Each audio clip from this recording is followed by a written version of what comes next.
Taibang miwi banina icha su udingi adagi ima ipa su udingi amata icha na amada legre ima na amada lehora punam bakse awa pa punam bakse nang khoina ubi da bado yar deng ta yeng jin bira o site ai na ga ba pagan sira su dungare khongjai sira su dungare sire nare haradi wa bado ahani na wa ja ba isa je du wa ja de ba ado awa wa ja ai na je tan ding da ra ba lukhi bi ba mi le ba di ai ku kong khat pi ra kan de ba tumdra adugu maina nungsibadu wahalu taibang midi samanabani migi mi samanabani Echana kanano Eshuna kanano asita kaino mi masa wajino ai thamoi ja ta ba ya kari haning bai ba khone wana lai bji Lapna bani na ara pada lai bani na langna bani na khangna dre wari ba punamak se kana da ba khat ka doi no koi khangde aduna adugi ne maram mo duna lai ba baja mayam ima ja mayam lai je Masih pun maksibu yang sindiu, aku je awal oleh. Kunja lagi berpangdre, ada lagi kunja ada lagi berpangdre, ima isa unadre, isa na amada mama amada awal oleh. Pun maksud nang kau ni yang sindiu dia kau je awal oleh baca, semua posisi dia lo ada. Ko, aduna maram moi buduna koi di anju oi banina wa nga wo jo haja dare a la jo chahi mar phu yau khara cha ma yau khara sigi mara asida kana amata icha isu puna maksya amana amada lai ga punchi sumai sumle batara bra si se ahan orak pa je khoi mioi bagi hauna bi da haidare ne macha masu ga puna laminaraga seba tawraga maina lai da ba haidi khuya tu sina siba haidare siraga jo I yum inkol du da haidare adu ne haidare chanari je adu si chanari ai yum hundo me ingol hundo me icha du kana da le hagore kana ai na re ha ba kana icha do udana ai siba tar bra sidauri sidauri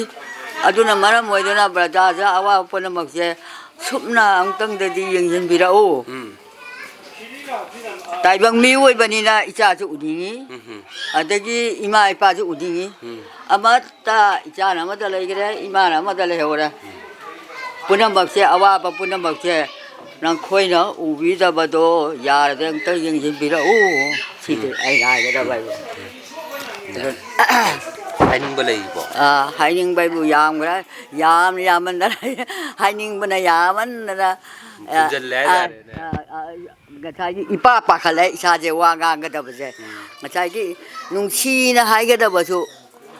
adagi nungsi da na hai ga da basu ai kari hai ga da bonoi do ai khang ge ha ba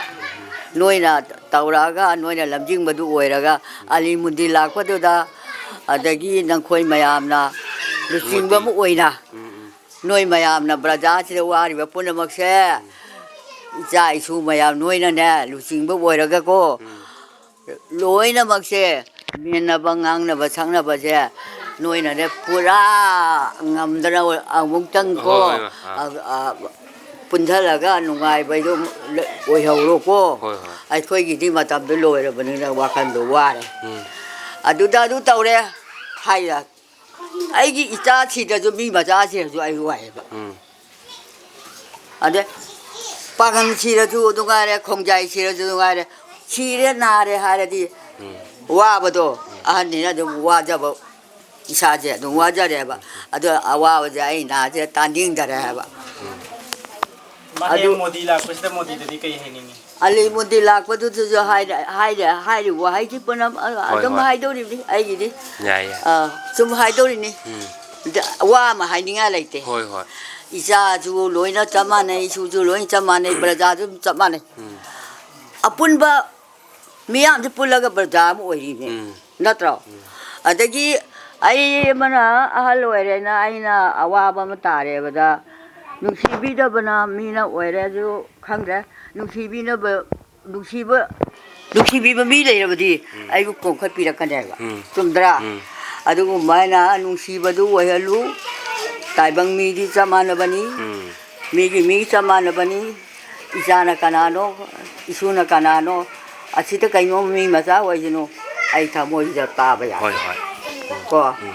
aduna noi mayam na jing ba mo da na ali mutila ju brada ji apabam ta ti pina biu ဟိုဟို ko si hai na ra ga 참 참나 기땅 한두가 서플리멘트 로 가야 돼 알리무드네 이보나 기땅 가로 떡더버기 이와니 너렌드 모디 야 돼 인디아기 Prime Minister diba Narendra Modi je heng lakadori si chahi ani makhai matung da nai tare irang kaling matam da lakra matung da heng che lakadori dubu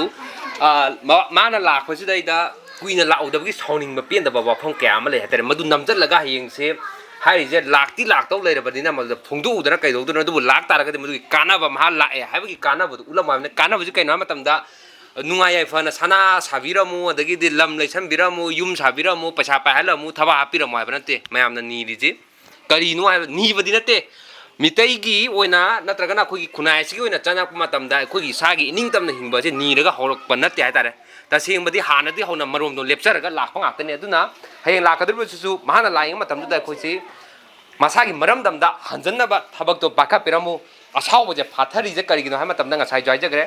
mahak lak badudai da ta sing na ma ki maram dam leiba sidai si kana nuairam du no sigi film na dei nu fabricated house ne kai to partition mi gi family privacy haibam lei ato to bar kem da lei de ma ju sigi punsi ma hing je hana lei rakpana ta tare ina khungra lai ragera hana da gi hauna marom dom lepchar ka hingjara ka masagi maram da du da lakpa ta ne masagi maram da refugee oi ba sigi film da lehen ba je kana na no kari gi damak to no kana no la khiu na ha je koi puna bangna naina ba change to na modi lak matam da ayeng si ahal loi ba ibok si kayang kuina sida ya thamdori no masagi mioi ba mana taibang mioi ba mana hingakpa sida maki aroi ba hai thawai thab gi tangka pula matam da mayam na taibang mioi na pam je macha masu gi seba maton lom na makoina torpadu ngai raga khuya to china masagi maram da mayum du da thawai kat padu ne tha gi budu na tare pami je ado si phangadra phangoidra kaya mana khama ngamak tabadagi suicide tokjagi ba sigi relic haidi fabricated house saji waji da ju adagi di som bungje du adum leiram mane atare thokre tongan to amde thokrabane